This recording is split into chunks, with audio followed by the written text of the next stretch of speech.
Сәлеметсіздер ме? Сіздермен мен Фариза. Баршаңызға жұма қабыл болсын. Бүгін сіздермен жұмаға арналған осындай 7 шелпек дайындайтын боламыз.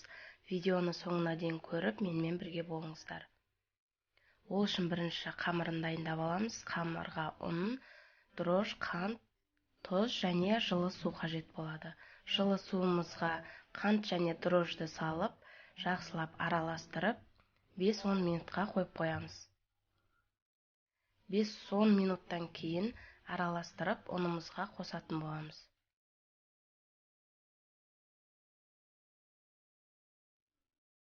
Кейін тағы жылы кішкене ыстықтау суға тұзды салып ерітіп, ұнымызға қосып, жақсылап қамыр илейтін боламыз.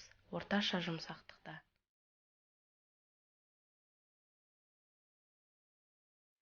Кейін қамырымыз иленуге жақын қалғанда осылай сұйық майды құя отырып, жақсылап илейміз қамырымызды.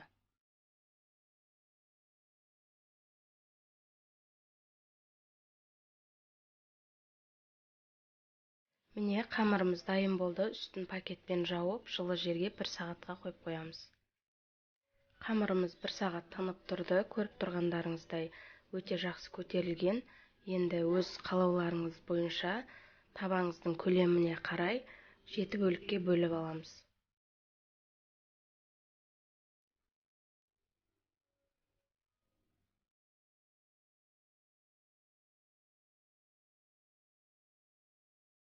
Міне қамырларымызды 7 бөлікке бөліп алдық.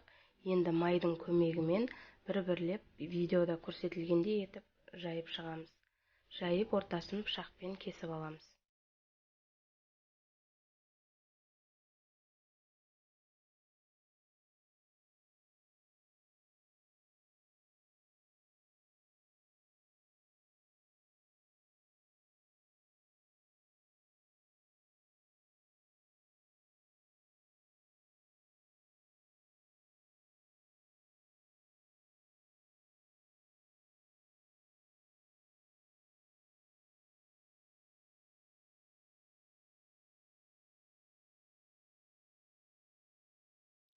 Енді қызып тұрған майға салып, екі жағын қызартып, пісіріп аламыз.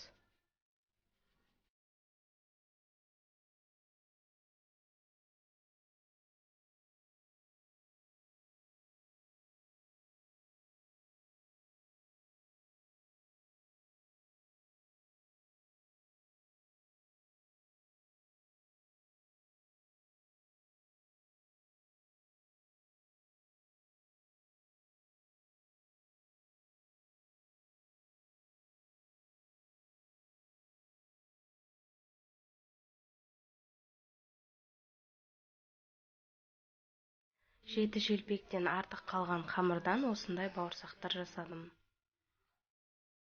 Егер де менің видео рецепттерім ұнап жатса, каналыма тіркеліп, мені қолдап отырыңыз.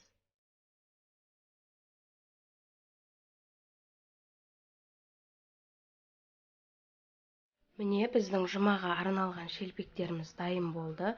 Міндетті түрде осы рецептпен жасап көріңіз, өте дәмді шығады. Баршаңызға жұма қабыл болсын. Жұма күні тілеген тілектеріңіз Алланың құлағына шалынсын.